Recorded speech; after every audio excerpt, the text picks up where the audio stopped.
Abra sua Bíblia no primeiro livro de Samuel, capítulo 6.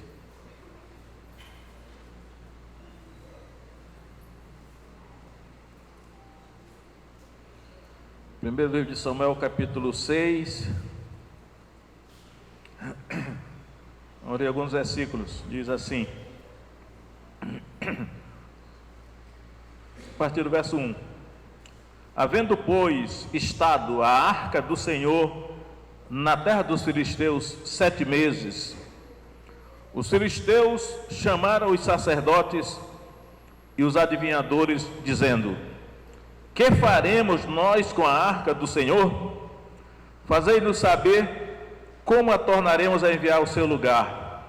Os quais disseram: Se enviardes a arca do Deus de Israel, não a envieis vazia, porém sem falta enviareis uma oferta para a expiação da culpa. Então sereis curados e sabereis porque a sua mão não se retira de vós. Então disseram: Qual é a oferta pela culpa que havemos de enviar? E disseram: Segundo o número dos príncipes dos filisteus, 5 hemorroidas de ouro e 5 ratos de ouro, porquanto a praga é uma mesma sobre todos vós e sobre todos os vossos príncipes. Fazei, pois, umas imagens das vossas hemorroidas e dos vossos ratos, que andam destruindo a terra, e dai glória ao Deus de Israel. Quem sabe aliviará a sua mão de cima de vós, e de cima do vosso Deus e da vossa terra. Agora eu quero saltar agora para o verso 17, verso 17. Esta, pois, são as hemorroidas de ouro que enviaram os filisteus ao Senhor em expiação da culpa. Por Asdod uma, por Gaza outra, por Asquelon outra, por Gate outra, por Ecrom outra. Como também os ratos de ouro, segundo o número de todas as cidades dos filisteus, pertencentes aos 5 príncipes, desde as cidades fortificadas até as aldeias e até Abel. A grande pedra sobre a qual puseram a arca do Senhor ainda está até o dia de hoje no campo de Josué, o Betsemita.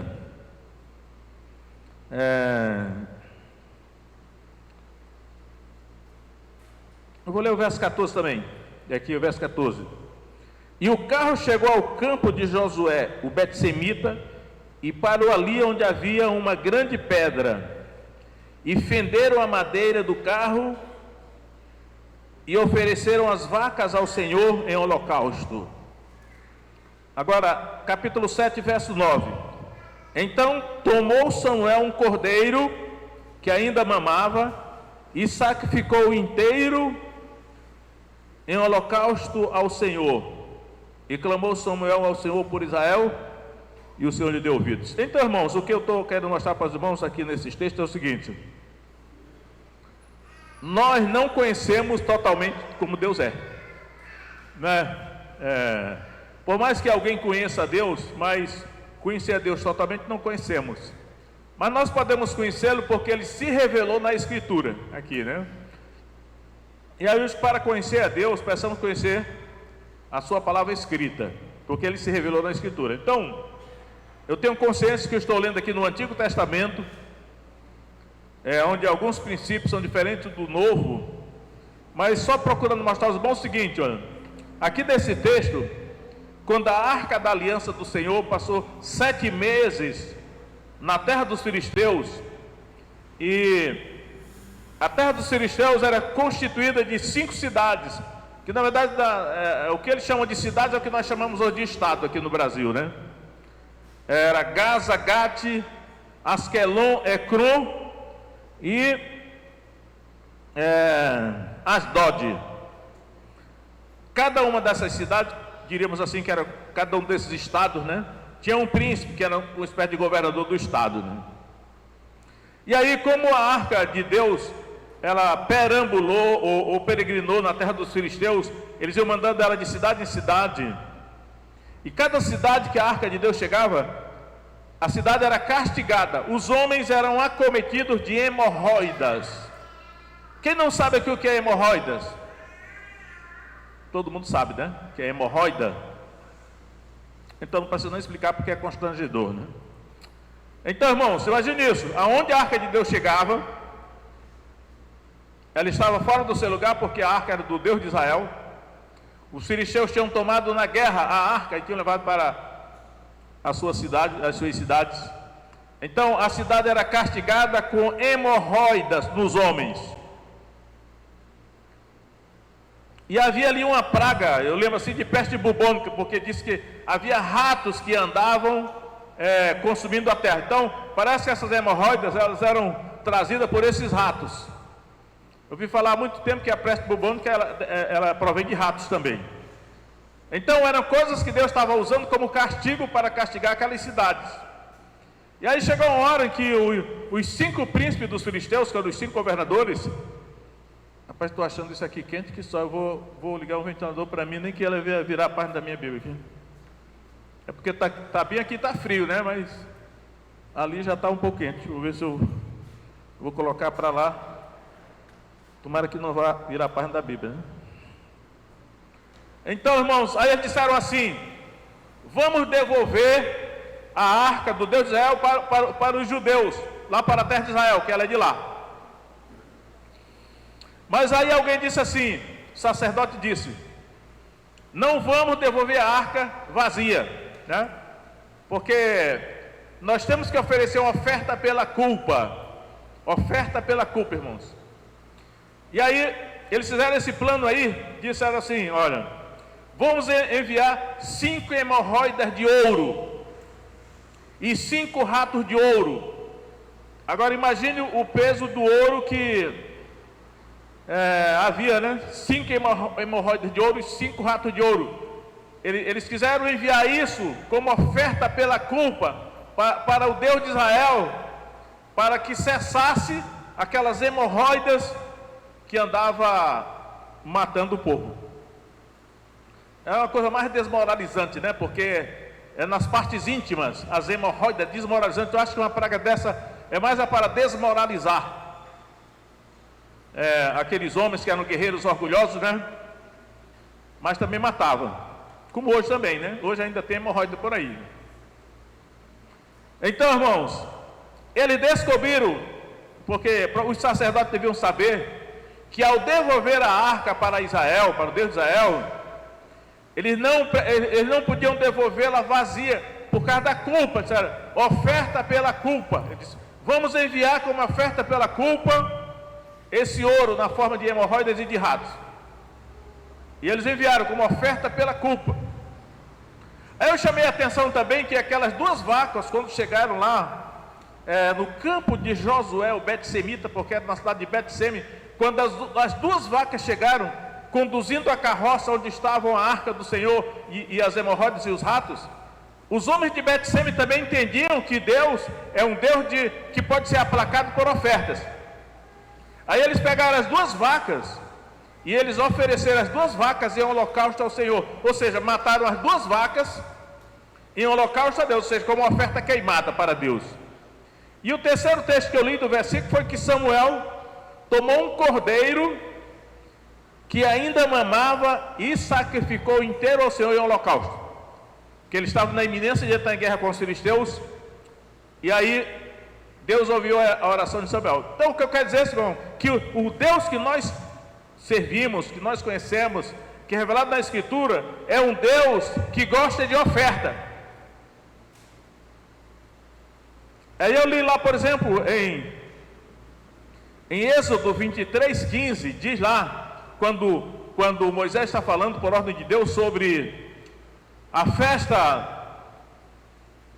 dos pães asmos, ele diz assim: ninguém compareça perante mim de mãos vazias. É claro que ali naquelas 3 festas anuais, eram anuais, era de ano em ano. Só que hoje nós comparecemos perante Deus para prestar culto semanalmente.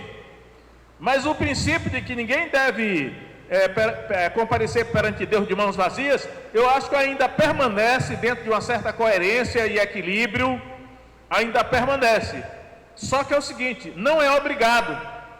Observe aí, irmãos, que essas pessoas que deram oferta para Deus aqui, nenhuma foi obrigada, ninguém mandou. Eles espontaneamente, porque a oferta é uma espécie de honra. Eles quiseram honrar a Deus, oferecendo aquelas imagens de ouro para Deus, quiseram honrar. Aqueles betsemitas quiseram honrar a Deus ao sacrificar 2 vacas como oferta para Deus. Samuel, que conhecia muito bem a Deus, e quis honrar a Deus oferecendo um cordeiro em sacrifício para Deus. Tudo era oferta com o propósito de honrar a Deus. Só que essa geração de hoje, muita gente não sabe disso. Aí as pessoas pensam assim, não, essas ofertas aí é para os pastores, né? Tem pastor até que explora, eu acho até que é verdade, mas não é o caso aqui. Eu quero deixar os irmãos bem conscientes, ninguém é obrigado aqui a dar dízimo, ninguém é obrigado a dar oferta, ninguém é obrigado a nada. Mas temos que conhecer quem é Deus, porque Ele quiser se agradar de nós precisamos agradar a Ele também. Então as ofertas, elas são mais importantes, que elas têm mais importância que muitas vezes a gente pensa, né? Elas podem aplacar, porque Deus está sendo honrado. Aí Deus diz assim, Samuel diz isso: honrarei os que me honram, mas os que me desprezam serão desprezados.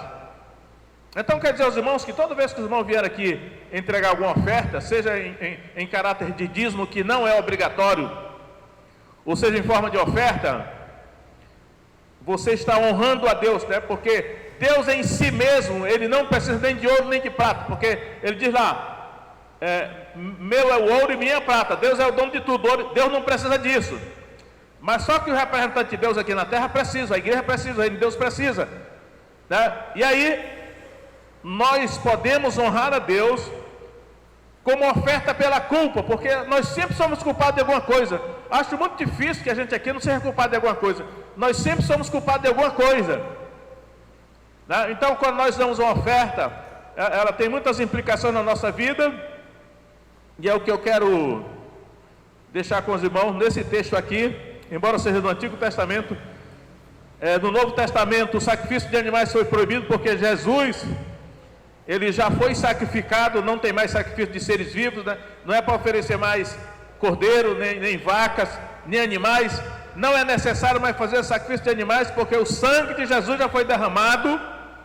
Mas os sacrifícios incruentos, sem sangue, como oferta, aquele ouro e aquela prata, aliás foi ouro só ali, né? Ainda honram a Deus. Então dentro dessa ótica vamos ficar em pé e vamos fazer a nossa contribuição, honrando a Deus, né, como autoridade que nós queremos honrar. Vamos orar, mas tem uns envelopes aqui, tem lá atrás, os irmãos podem pegar. Nosso Deus e Pai,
Então, quero lembrar os irmãos que os passos de fé são 7 quinta-feiras ininterruptas. Ou seja, não pode falhar uma. Se falhar uma, tem que começar tudo de novo, né? Em que você traz o seu problema perante o altar para pedir a Deus que lhe ajude nesse problema, né? Que pode ser de qualquer ordem. Então, alguns irmãos que estão já no segundo passo, terceiro, quarto, quinto, sexto, sétimo passo, e alguns que quando chegam no sétimo passo, às vezes começa tudo de novo, né?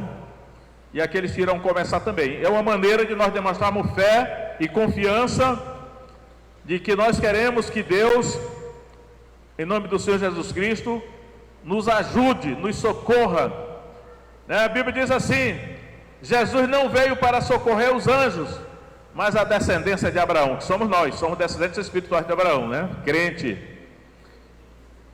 Tem outro texto que o autor de um livro diz assim: o pão dos filhos. Ele diz: olha, o pão dos filhos, ele diz lá, aquele autor, é a cura divina. Porque Jesus disse assim: não é bom tomar o pão dos filhos e dar aos cachorrinhos. Aí a mulher disse: sim, Senhor, mas até os cachorrinhos comem das migalhas que caem da mesa dos filhos. Aí o autor diz: o pão dos filhos é a cura divina. No caso, a libertação de um demônio que a filha daquela mulher provavelmente estava cometida. Então tudo isso inclui, irmão, a questão dos passos de fé. Em vez de você levar para o macumbeiro, para a feitiçaria, para a benzedora, para que demônios lhe ajudem, é melhor você trazer diante do Deus que criou os céus e a terra, que é o nosso Pai, né? Pai de nosso Senhor Jesus Cristo. Então, nesta noite, eu quero ver se eu não me alongo muito nessa palavra. Aliás, você já falou, né, o testemunho, né? Era isso mesmo?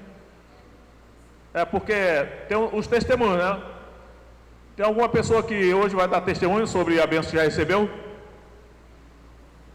A irmã Aparecida, pode vir, irmã Aparecida.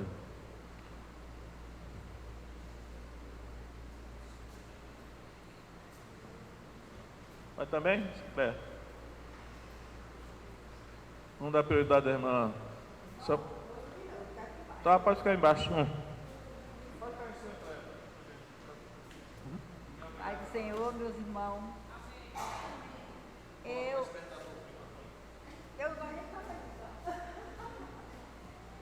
eu estou aqui por um motivo, tá, com uns 12 anos que eu estava com a causa na justiça.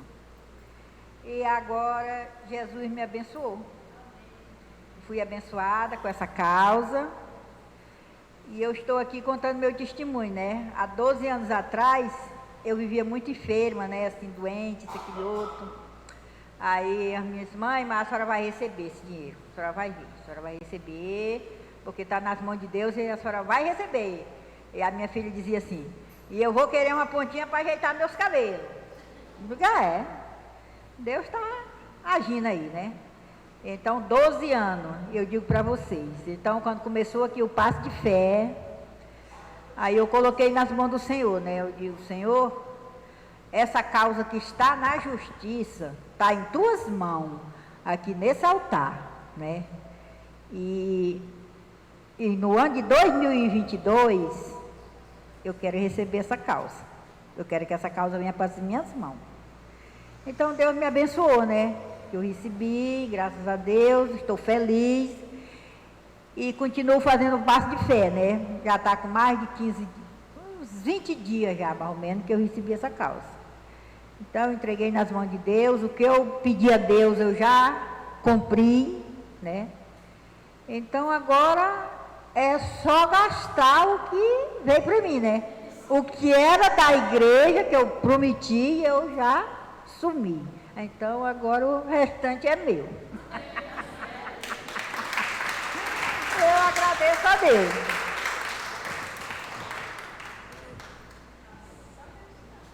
Boa noite. Eu quero só dizer que eu estava muito preocupada, né? Porque eu ia fazer um exame da mama. Aí, segunda-feira, para a honra e a glória do Senhor, meu exame da mama não deu nada.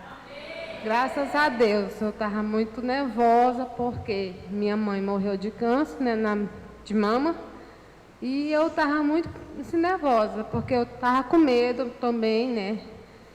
Eu estava com tanto medo que eu já estava sentindo até caroço no meu peito. Eu até falei para o Sandro, Sandro, acho que eu estou com caroço. Sandro lá para debaixo, tu tá com besteira, tu tá nervosa. Aí eu disse, será? Aí eu, segunda-feira, ele foi buscar o exame, ele levou para o médico, né, lá onde ele trabalha, lá no Hospital do Câncer. Aí o médico olhou e disse, não, sua esposa está, graças a Deus, não tem nada, nada. E eu quero agradecer também pelas orações, né, que eu fiz pelo Marcelo, e graças a Deus, para a honra e a glória do Senhor, ele passou. E está tudo na vontade do Senhor. Entreguei nas mãos de Deus.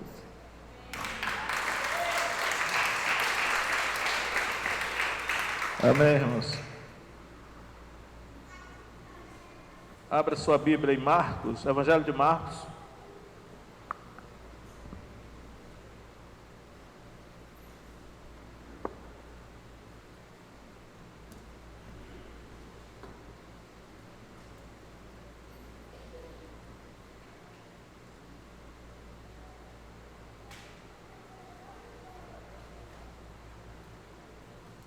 Capítulo 5.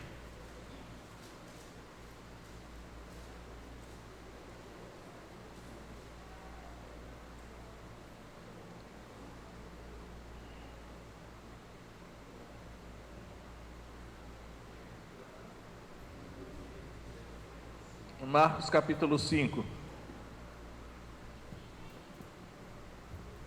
Diz o seguinte: E chegaram ao outro lado do mar, a província dos Gadarenos.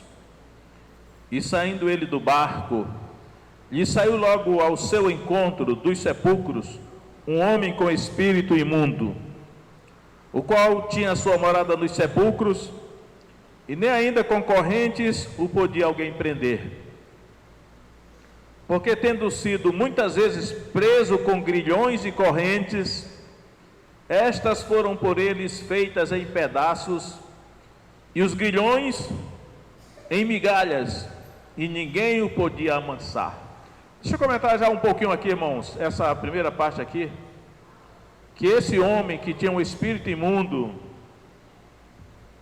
ele demonstrava ter uma força descomunal.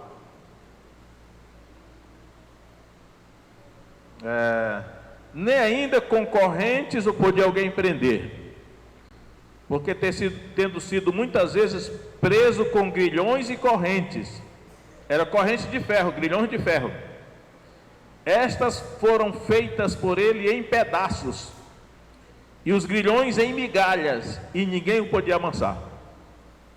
Então é um fenômeno que a Escritura nos revela. Hoje, se nós estamos numa geração que a gente confia muito em médico, medicina, e tem sido uma bênção na nossa vida essas coisas, mas não podemos ignorar a realidade que a Bíblia nos apresenta, que Deus nos revela, né? Que uma pessoa endemoniada, ela pode ter uma força descomunal, como é o caso desse homem aqui. E aí, eu pensando nessa força descomunal que esse homem revela aqui nesse texto, eu me lembrei de Sansão, que Sansão também tinha uma força descomunal, mas só que a força de Sansão era proveniente do Espírito Santo, o Espírito de Deus. E eu fico pensando de quantas pessoas vão para a academia, né? Existem os fisiculturistas e os levantadores de peso, as pessoas que tentam aperfeiçoar o seu corpo físico para adquirir uma força maior. Nesse caso aqui, esse homem, ele não pensou de ir para a academia, ele arrebentava correntes e grilhões de ferro como se fosse fiapo, porque não era a capacidade do corpo dele, era um espírito, a Bíblia diz aqui, um espírito imundo que estava nele, e o espírito que estava no corpo desse homem dava a ele essa força descomunal. Embora Sansão seja o Espírito Santo de Deus que estava nele, e às vezes a gente assiste um filme sobre Sansão, e nós vemos assim um homem bem fortão fazendo o papel de Sansão, Mas na verdade, Sansão podia ser uma pessoa franzina, como dizia o meu pai. Ou significa uma pessoa magra, né? Tinha uma aparência física muito grande, porque o problema não era o corpo dele. O problema era o espírito que estava nele, que dava a ele uma força descomunal. Aí eu vou ler aqui só uns 2 versículos sobre Sansão, para a gente recordar isso aí. Juízes 15.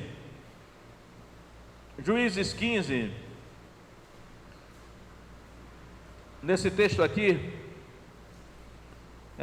eu vou ler só o final da história aqui, quando os próprios judeus amarraram Sansão para entregá-lo aos filisteus, né? Juízes 15, verso 13, olha aí. E eles lhe falaram dizendo, não apenas... Rapaz, estou achando que esse microfone está fraco, deixa eu ver se é esse outro aqui. 1, 2, 3, vamos ver se esse outro aqui vai, também não. Não sei se é a pilha desse que já está fraca.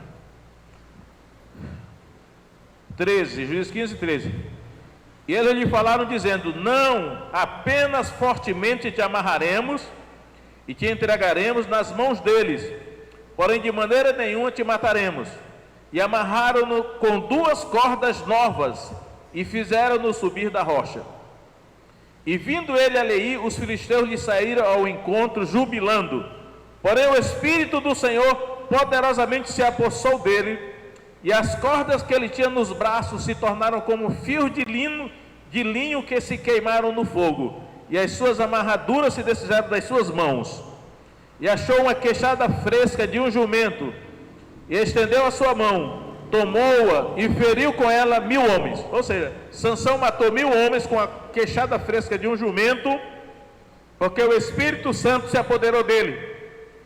E aí não importa o tamanho de corpo de Sansão, ele não fez fisiculturismo, não frequentou academia, mas esse corpo humano frágil, de carne e osso, ao ser apossado pelo Espírito de Deus, ficou com essa força descomunal. Esse homem que tinha um espírito imundo, porque o Espírito do Senhor é o Espírito Santo, esse espírito que estava nesse homem era um espírito imundo. Mesmo assim, esse espírito imundo deu a esse homem força descomunal para quebrar grilhões, correntes e cadeias. Ninguém podia manter esse homem preso. E aí, irmãos, eu quero me ater aqui a esse encontro desse homem com Jesus. Essa região chamada de Gadara, né? Por isso que é chamado do endemoniado gadareno. O encontro desse homem endemoniado com Jesus, nós percebemos que o diálogo que se seguiu entre eles ali, não era o homem que falava, eram os demônios. Os demônios, eles haviam subjugado aquele homem de tal maneira, haviam se apossado do corpo dele, que anularam completamente a personalidade dele, o espírito dele. Eu imagino que o espírito do homem era um só, mas os espíritos que entraram nele eram muitos. E aí, os espíritos que entraram nele subjugaram, anularam completamente o corpo dele e o espírito dele, de maneira que os espíritos usavam o corpo deste homem para falar e para fazer as outras coisas, né?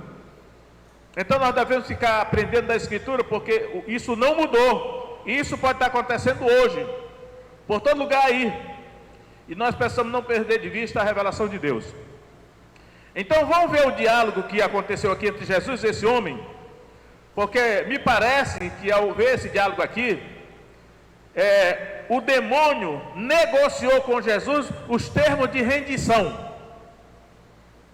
Agora na guerra entre a Rússia e a Ucrânia, pelo menos no começo falava-se muito que o presidente da Rússia e o presidente da Ucrânia iriam se reunir numa outra nação próxima ali para negociar a rendição da Ucrânia, os termos da rendição.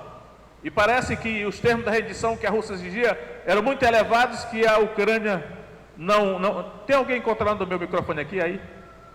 Acho que não, né? Porque de vez em quando estou sentindo assim diminuir o som.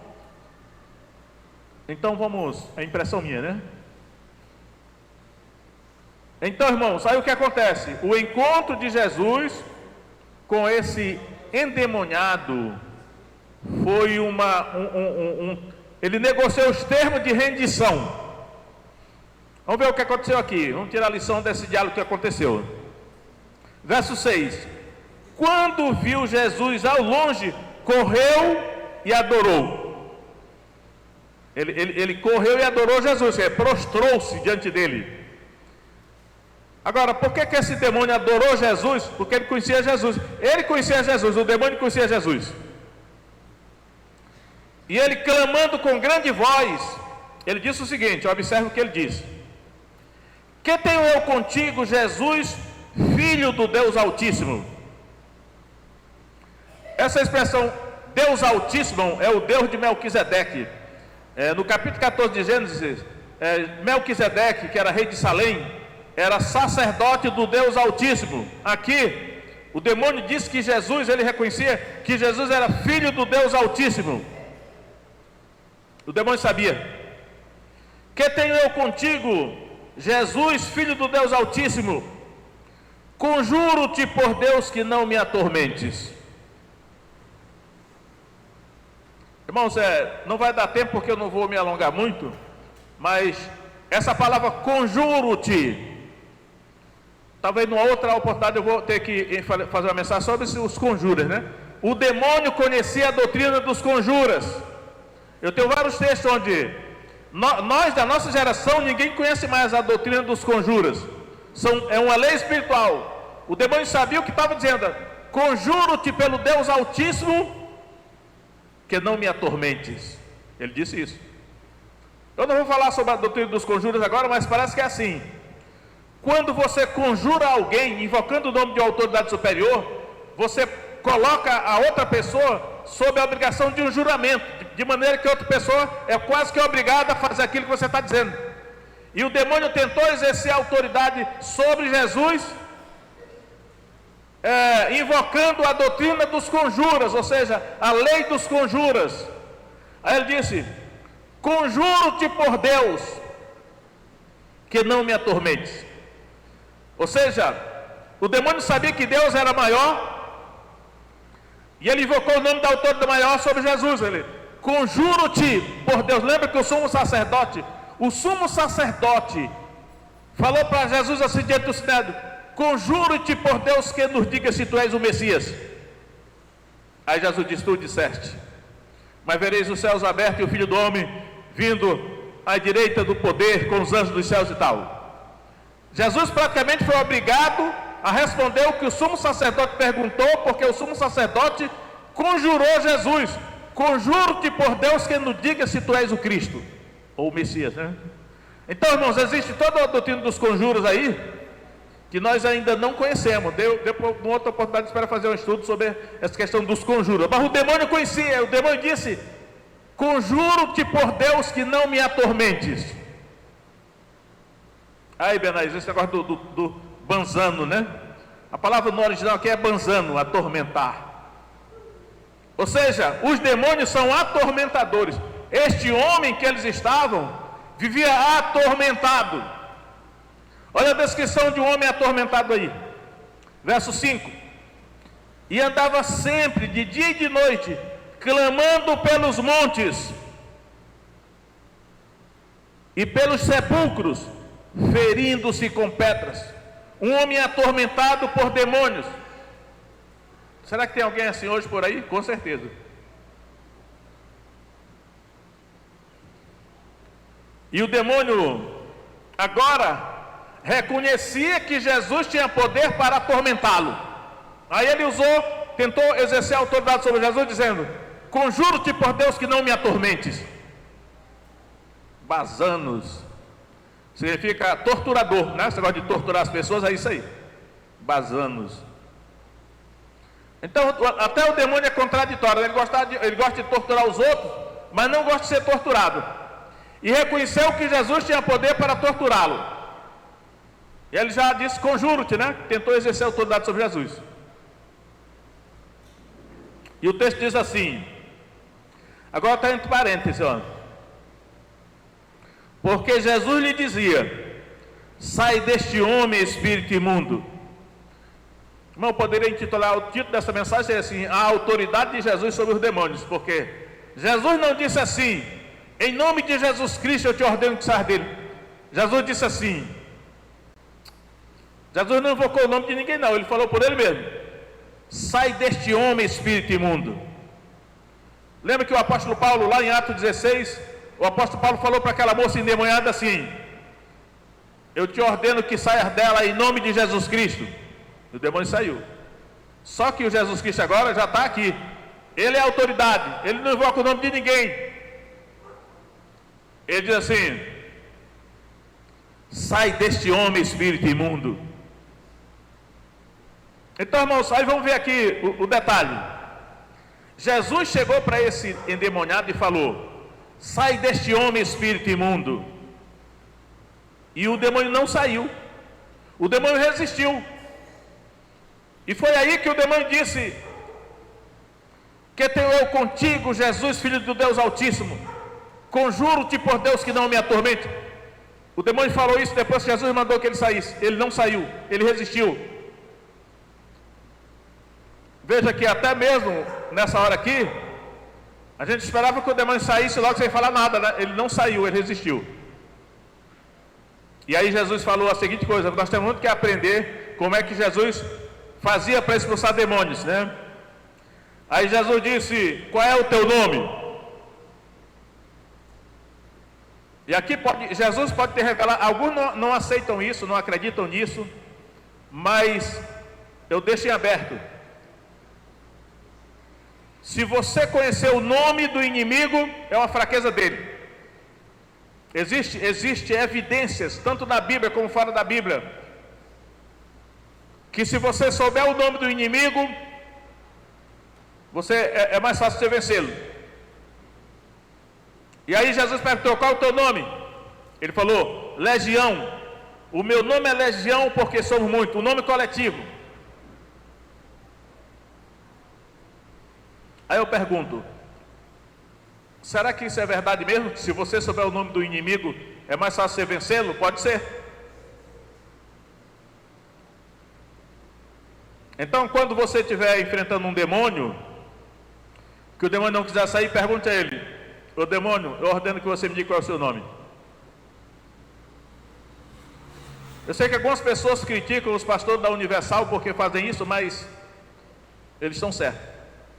Não é necessário dar espetáculo desnecessário, mas na hora do confronto espiritual, Jesus falou: qual é o teu nome? O demônio disse: o meu nome é Legião, porque somos muitos. Aí quando você vai olhar nos comentaristas, o dicionário diz assim: uma legião romana, por exemplo, ela variava o número de soldados da legião. Mas a pessoa sempre ela nivela por cima, então diz assim: mas no imperador tal, uma legião romana chegou a ter mais de 6.000 soldados. Mas eu não quero usar desse subterfúgio de achar que havia 6.000 demônios. Eu vou nivelar por menos agora. Nós vamos encontrar na sequência que havia ali quase 3.000 porcos. É 3.000 mesmo, vamos ver aqui. Eram quase 2.000. Eram quase 2.000 porcos. Quase 2.000 porcos. Quase 2.000 significava que, vamos dizer que era 998 porcos, vamos dizer assim. Às vezes a Bíblia é redonda, né? Deus arredonda às vezes. Quase 2.000 porcos. Então, eu vou colocar por baixo agora. Vamos imaginar que naquele homem houvesse 1.900 demônios. Já era demônio demais para estar numa pessoa só, né? Mesmo assim, pode ser que fosse 6.000 também, porque eram quase 2.000 porcos. Como os demônios entraram nos porcos, vamos imaginar que em cada porco entrou 10, por exemplo, né? Porque se havia quase 2.000 demônios num homem só, num porco caberia mais demônios. Sabemos que tinha 7 demônios em Maria Madalena, e Jesus libertou ela. Então a gente vai aprender, irmão, como é que é esse negócio de espírito. Então cabe mais de um espírito de um corpo, né? Quase 2.000 demônios, pelo menos, tinha no corpo só de um homem. Por isso que ele tinha essa força descomunal. Só que o Espírito de Deus, que é o Espírito Santo, sozinho em Sansão, era mais forte do que ele. Porque o Espírito de Deus é também Deus, né? Ele tem divindade, tem a força maior do que qualquer demônio. Mas o que o demônio está fazendo aqui com Jesus, irmãos, ele está negociando a sua rendição. E Jesus demonstra uma paciência enorme com esses demônios. Jesus poderia atormentá-los. Aí diz aí, verso 10: rogava-lhe muito que não os enviasse para fora daquela província. Olha só, no capítulo 5, no verso 1 diz assim: chegaram ao outro lado do mar, a província dos Gadarenos. Então aquela província era a província dos Gadarenos, a região chamada de Gadara. E aqueles demônios, a sua jurisdição, que é um termo jurídico, né? A sua área de atuação, eles tinham autoridade. O mundo espiritual, irmãos, ele é territorial. Eu acho que toda a criação que Deus criou é territorial. Sobre cada território tem uma autoridade. Até os animais são territoriais. Nós estamos lá chateados porque os cachorros ficam só urinando nas coisas. É porque eles são territoriais. Os cachorros machos, quando eles urinam, eles estão demarcando território. Os leões fazem a mesma coisa. O leão percorre o seu território de caça. Em cada lugar ele vai urinar para demarcar: esse território aqui é meu. Ele é a autoridade sobre aquele território. Eu já vi uma notícia de que uma cobra sucuri, ou era uma anaconda, ou era uma piton reticulada birmanesa, que tem, diz que a maior cobra do mundo é a piton reticulada birmanesa. Ela engoliu um rapaz, e quando foram atrás dela, ela estava percorrendo o território dela. Ela tem território. A criação de Deus é territorial. Todo o território tem autoridade estabelecida sobre eles. Até a família é um território que tem uma autoridade legitimamente estabelecida por Deus sobre ele.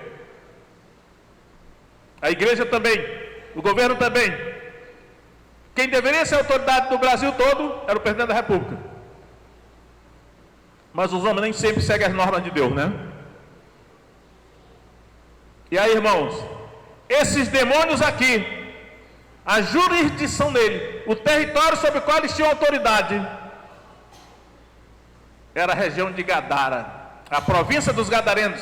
Aí o demônio disse: não nos lance fora desta...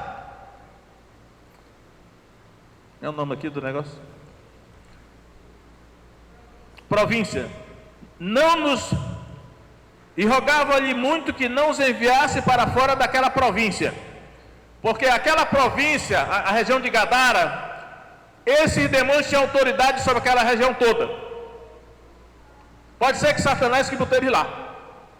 E Satanás pedia conta deles. Alguém já disse assim: esses demônios tinham medo que Jesus os expulsasse dali, porque quando Satanás viesse pedir conta deles, que eles tinham sido expulsos do território, Satanás ia dar uma surra em cada um deles, para castigá-lo. Que Satanás, ele governa com mão de ferro o seu reino. E os demônios que não trabalham bem, ele açoita. Se ele não matar também, né? Por isso que o demônio estava com medo.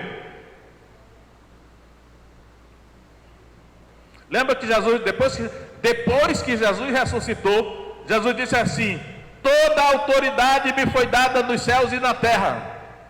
Irmão, isso aqui é negócio tremendo. A jurisdição de Jesus agora não é só a terra, são os céus e a terra. Ele é a autoridade, ele é a autoridade constituída, é o território dele. Aí ele disse assim: portanto, ide fazer discípulos de todas as nações. A igreja, ela anda pelo mundo debaixo da autoridade do Senhor, que tem autoridade nos céus e na terra. Satanás está debaixo da autoridade de Jesus. Ele sabe disso.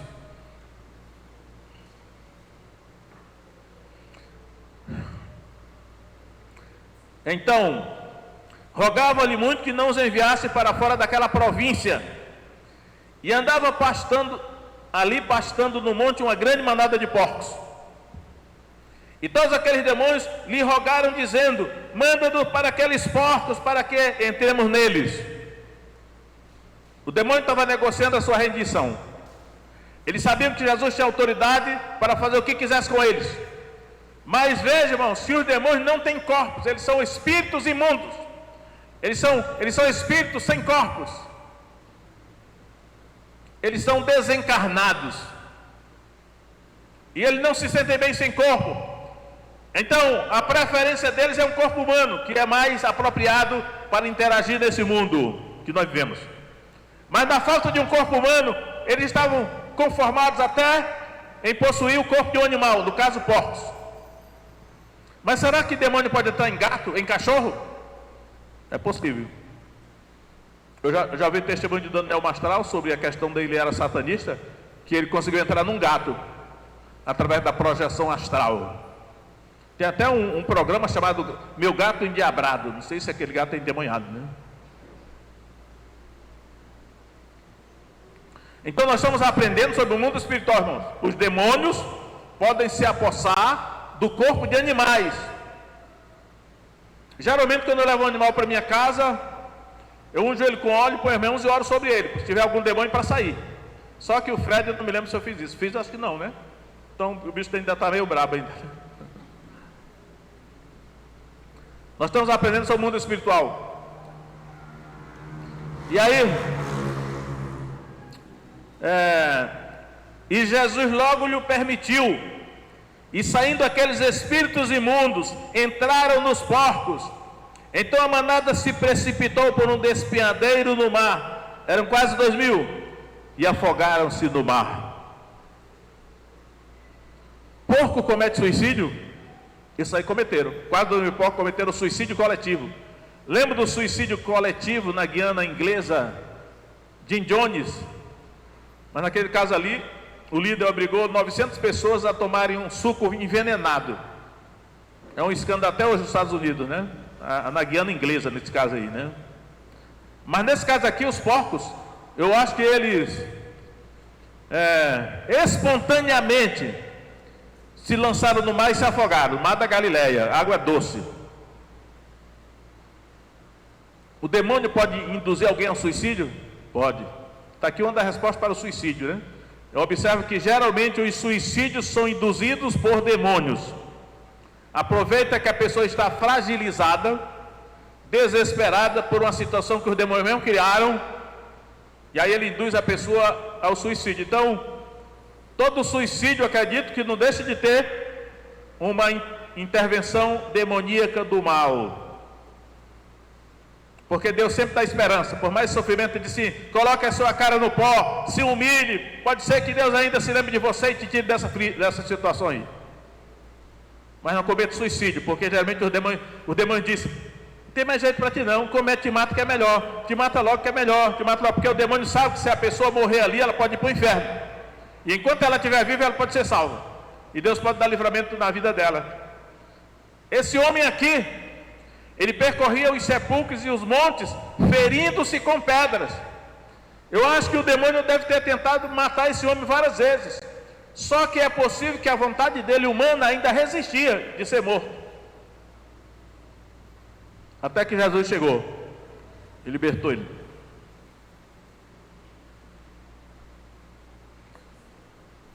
Eu vou ler ali para terminar. Verso 15. E foram ter com Jesus e viram o endemoniado, o que tivera a legião, assentado, vestido e em perfeito juízo, e temeram. O homem foi totalmente liberto. Os demônios saíram, o homem ficou bom. Então ele não tinha doença mental, ele não tinha esquizofrenia, ele não era paranoico, nenhuma esquizofrenia, maníaco, depressivo. Eu estou lendo o livro de um psiquiatra agora, de vez em quando eu vejo esses termos. Mas quando os demônios saíram, ele ficou curado. Jesus pode fazer isso hoje? Pode. Aí diz aí: e os que aquilo tinham visto, contaram-lhes o que acontecera ao endemoniado e acerca dos porcos. E começaram a rogar-lhe que saísse das suas terras. Irmãos, olha como o ser humano é. Quando eles souberam que Jesus tinha expulsado os demônios daquele homem, os moradores dali começaram a rogar a Jesus que saísse da terra deles. Olha como o ser humano é. Até com o que é ruim ele se acostuma, né? Se a presença de Jesus ali era a garantia de que aqueles demônios não iriam mais reinar naquele território, eles pediram para Jesus ir embora do território deles. Porque o ser humano tem medo daquilo que ele desconhece. Eles eram ignorantes, eles não sabiam. Tem alguém aqui que quer mandar Jesus embora da sua vida, da sua casa? Mas ele é a única proteção contra os demônios, é Jesus, né? Você está debaixo da jurisdição de Jesus, autoridade territorial dada por Deus. Por isso que a Bíblia diz: o maligno não lhe toca, a não ser que ele permita. E aí,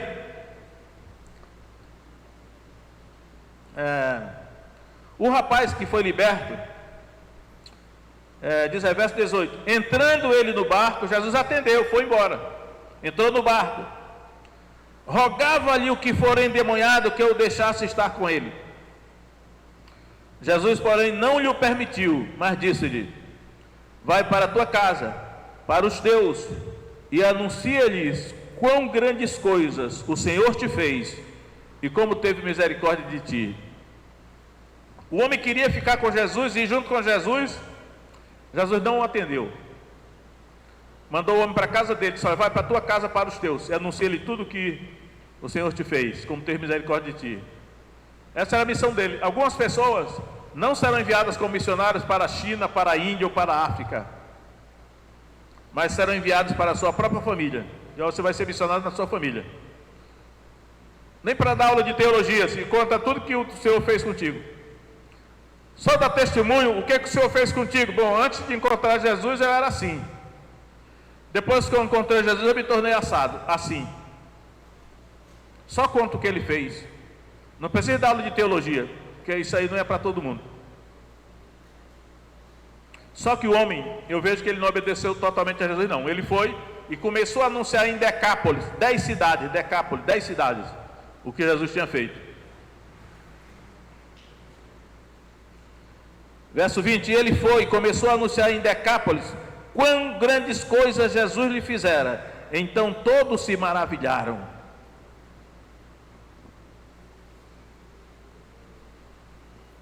Aí vem a questão da autoridade territorial, né? Nós somos autoridade no território que Jesus nos deu. No caso era a família dele. Se ele foi pregar por toda a Decápolis, 10 cidades, não sei se ele pode ter saído fora do território dele, né? Outro dia eu vou falar sobre isso. Mas ele estava tão agradecido que ele não resistiu. Não, a minha família é pouco, eu vou anunciar em 10 cidades. Quer dizer para vocês, irmãos, que Jesus é o mesmo ontem, hoje e eternamente.